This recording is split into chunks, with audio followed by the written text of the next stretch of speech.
He walked into my office with the quiet slump I've seen too many times. Shoulders slightly forward, eyes uncertain, a slow shuffle that said more than words ever could. "Doc," he said, voice low, "it's just not working anymore." And by it, he didn't just mean his body. He meant his confidence, his spark, the private flame that tells a man he's still in there. He was 68, a retired coach, strong frame, good heart, still showed up for his grandkids' games every weekend. But behind all that, the clapping, the grins, the stories from the sidelines was a creeping fear. Maybe the best parts of him were already behind him, but they weren't. What he didn't know, what many men don't know, is that sometimes the answer isn't in a prescription. Sometimes it's in a glass of water. I'm Dr. Thomas Leighton. I've spent over 40 years walking beside men through the quiet, often confusing path of aging.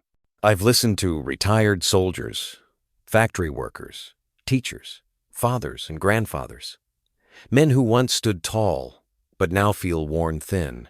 Many of them carry the same question. Is this just age, or is something actually wrong?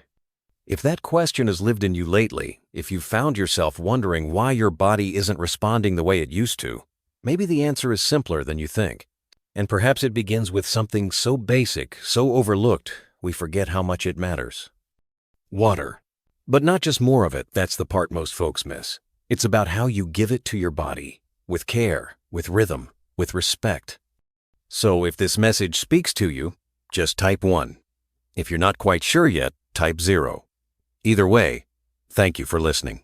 Let me tell you something I've come to believe deeply. Erections, despite what we've been told, aren't just about testosterone or desire. They're about blood. More specifically, the way blood moves through your body. And blood, my friend, is mostly water. When you're even mildly dehydrated, your blood thickens. It becomes harder to circulate. And when blood flow is sluggish, everything slows down, including your ability to rise when it matters most. It's not willpower. It's physics. It's your body saying, I want to, but I can't. That retired coach I mentioned, let's call him Jim, wasn't on any heavy meds. Didn't drink much. No big health problems. But he admitted, almost sheepishly,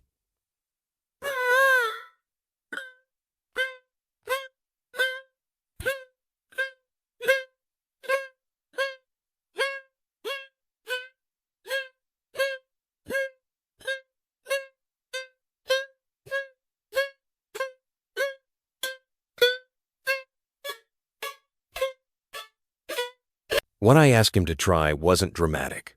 No pills, no fancy regimens, just slow, steady hydration, room temperature water, sip throughout the day, no chugging, no icy bottles. 2 weeks later, he walked in smiling. I don't know what changed, he said, but something's working again. That's when I knew, as I've known with so many others, it wasn't just the water. It was the care, the consistency. You see, an erection is a hydraulic event. It's about pressure. That pressure comes from blood rushing into the penis, filling chambers, holding there.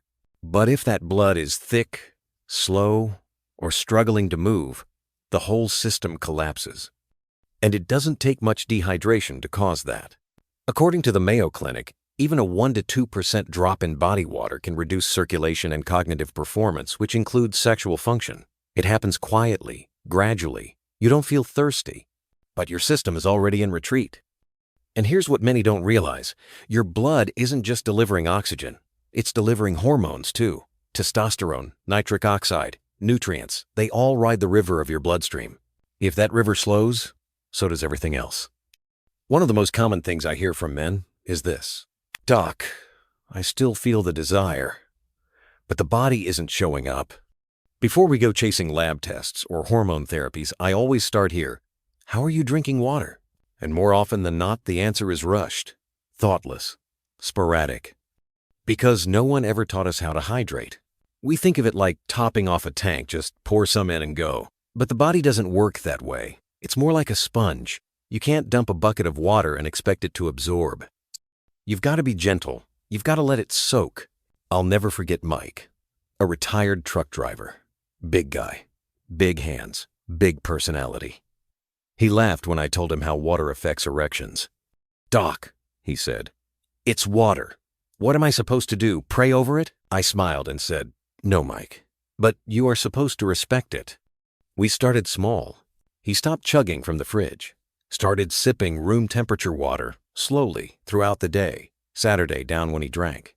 Let it linger in his mouth before swallowing a small, almost meditative pause that science now supports. Within 3 weeks, he called me. Doc, he said, I don't know what kind of magic this is, but I feel stronger. It's not magic, it's biology. Proper hydration improves circulation, balances hormones, clears your mind. And yes, it helps your body rise again. If you're finding this helpful, or if something here is starting to shift how you think about your health after 60, consider subscribing. That way, you won't miss future reflections made just for men like you. Now here's something most folks never hear, and it may be even more important than water itself. Your body, when it's dehydrated, goes into survival mode. And that means your testosterone, your drive, your fire, gets dimmed without you ever knowing why. I remember a man named Walter. He was 72, recently widowed, still lived on his own neat little house, quiet neighborhood, a tidy front porch where he sat in the mornings with a newspaper and a lukewarm cup of coffee. When he came to see me, it wasn't because of pain or illness. It was because something inside him had gone still. Doc, he said softly, I don't feel sick. I just don't feel like myself. That sentence has stayed with me because it's one I've heard in different forms from hundreds of men. There's no emergency, no big red flags, just this low hum of absence. No motivation, no desire, no spark. He wasn't depressed, he wasn't frail, he just felt off. We ran his labs. His testosterone wasn't dangerously low, but it had dipped, enough to explain his fatigue, his lack of drive. When I asked him about his water intake, he paused, looked a little guilty. Probably not much, to be honest. And there it was. You see, when your body senses a shortage, even a small one, it quietly reroutes its resources. It shifts into a mode designed to survive, not thrive. Reproduction? Not essential. Libido? Optional. Testosterone? A luxury. Your body starts protecting the core brain, heart, kidneys. Everything else gets scaled back. But it doesn't feel like dehydration. It feels like age. That's the trick. That's what no one tells us. Dehydration doesn't always show up as thirst. It shows up as fog, as sluggishness, as emotional dullness, and yes, as a bedroom that's gone too quiet. What's more, when you're dehydrated, your cortisol levels rise. That's your main stress hormone. And cortisol is like a seesaw with testosterone. When one goes up, the other falls. This is well documented in medical literature, including research published in the Journal of Clinical Endocrinology and Metabolism, which shows that chronic dehydration and elevated cortisol suppress testosterone production in men. I told Walter that. He nodded slowly, then asked the only question that mattered. So, what should I do? I gave him something simple. Wake up, drink a glass of room temperature water, keep a bottle with you during the day, sip slowly, sit down when you drink. Avoid caffeine in the afternoon. Avoid alcohol before bed. And listen to your body. Don't wait to feel thirsty. It did. 4 weeks later, he walked into my office with something I hadn't seen before. A little spring, a little lift. His eyes were brighter. Doc, he said, I feel awake again. I'm laughing more. I've been thinking about dating again. The water didn't change his age. It didn't erase his grief. But it gave him back his footing. His fire, because hydration is never just about water. It's about how we care for ourselves when no one's watching. Now here's the part that catches most men off guard. Even if you're drinking more water, you might still be doing it the wrong way. That's what happened with Harold. He was 74, a retired pilot. Sharp mind, disciplined habits. He followed everything I told him. Slow sips, room temp, seated posture, and yet, when he came back in, he looked puzzled. Doc, I feel a little better, he said, but not what I hoped. So we took a closer look, and what we found were tiny habits, seemingly harmless, that were quietly draining him. Like many men, Harold started his day with a strong cup of coffee. Later, a glass of wine with dinner. A slice of watermelon in the evening. followed by a big gulp of water. Nothing alarming. But when you line it up with how hydration works, the picture changes. Both coffee and alcohol are diuretics. They pull water out of the system. So while Harold was drinking water, he was also leaking it just as fast. Then, drinking water immediately after fruit? That can dilute digestive enzymes and slow nutrient absorption, something few doctors talk about, but which traditional Ayurvedic medicine and recent GI studies have flagged as worth noting. And too much water too fast? That can flush out essential minerals like sodium and magnesium, the very things your nerves and muscles need to fire properly. So we made small changes. He drank water before meals instead of after fruit, cut back slightly on coffee and wine, added a pinch of sea salt to his morning glass for electrolyte balance. And within days, he said, "Doc, it's like my body finally got the message. I feel balanced, like I'm working with myself, not against it." It's not always about doing more. Sometimes it's about stopping what's silently undoing your progress. Now, for those of you thinking, this sounds good, but is there actual proof? Yes. And it's growing. In recent years, research from institutions like Harvard Health and the NIH has shown that even mild dehydration affects blood viscosity, that's thickness, cognitive function, blood pressure, and yes, sexual performance. In one peer-reviewed study from the European Journal of Clinical Nutrition, men with higher hydration status had significantly better vascular function, a direct predictor of erectile health. But beyond the data, I think of Carl. Carl was 70. No diagnosis, no crisis. He just felt like the lights were dimming. His sex life was quiet. His thinking was fuzzy. His afternoons dragged. He chalked it up to age. But again, the culprit was simple. He barely drank water. Once he committed to steady hydration, small sips, room temperature, mindful timing, things shifted. His blood pressure dropped. His skin looked better. His mood lifted. And his wife, God bless her, looked him in the eye one night and asked, gently, "Are you okay? You seem like yourself again." That was it. Because this isn't just about erections or testosterone. It's about presence, about being in your own body, fully awake. That starts with water. And I'd like to show you why that becomes even more important the older we get. Because after 60, your body stops covering for your mistakes. Small slips have bigger consequences. But with a little awareness, those slips can become strengths. Stay with me. The next part might be the most important of all. There's a certain quiet that settles in a man after 60. It's not sadness, exactly. It's more like stillness, a long pause between who you were and who you're becoming now. And in that stillness, I often hear the same question, whispered not out loud, but in posture, in breath, in the way eyes avoid the mirror. "Is this it?" Frank asked it once. He didn't mean to. It just came out in the middle of a story about changing the oil in his truck. "Doc," he said, "I feel like someone turned the volume down on my life." That hit me hard, because it wasn't about his body, not really. It was about presence. He was 67. Used to be sharp, quick with a joke, good with his hands. But lately, his mornings dragged, his focus slipped, and intimacy with his wife had gone from routine to rare. He hadn't done anything wrong. He just stopped noticing how far he'd drifted from himself. And like most men, he blamed age. But here's what I told him. After 60, your body doesn't bounce back the way it used to. It doesn't recover from poor sleep, stress, skipped meals, or dehydration overnight. The system that once compensated now starts to reveal your habits. And for Frank, the habit was simple. He wasn't drinking water. Not intentionally, anyway. Coffee in the morning, little wine at night. But no rhythm, no care, no hydration that respected what his body was quietly begging for. We started small.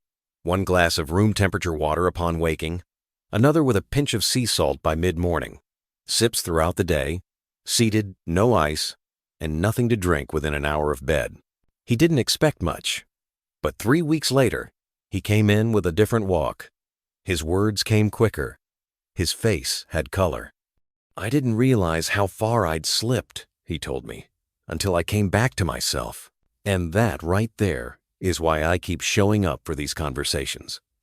Because this is about more than erections. It's about energy, memory, identity. It's about turning the volume back up. Now, I know some of you want a clear routine, something to follow. So here's what I've given dozens of men with success. Men in their 60s, 70s, even 80s. Men who are ready to feel like themselves again. Start your day with a full glass of room temperature water before coffee, food, or screens. Drink it slowly. Sit down. Let it settle. Add a small pinch of natural sea salt to your second glass mid-morning. It helps retain electrolytes like magnesium and sodium, both critical for nerve health and blood flow. Have another glass with or just before lunch. 1 or 2 more during the afternoon, especially if you've had caffeine or been outdoors. And a final glass in the early evening, but stop fluids at least an hour before bed to protect your sleep. That rhythm, done daily, is enough to change your health from the inside out. Richard, a 66-year-old former firefighter, was one of those men. He followed that plan without fail for 3 weeks. No pills, no supplements, just rhythm. "Doc," he said, "when the moment's right, my body shows up again." And that's the point. You don't need to become a different man. You just need to give your body the conditions it's been waiting for. Hydration isn't just about fluid. It's about flow. It's about delivering blood, oxygen, hormones, and nutrients where they belong.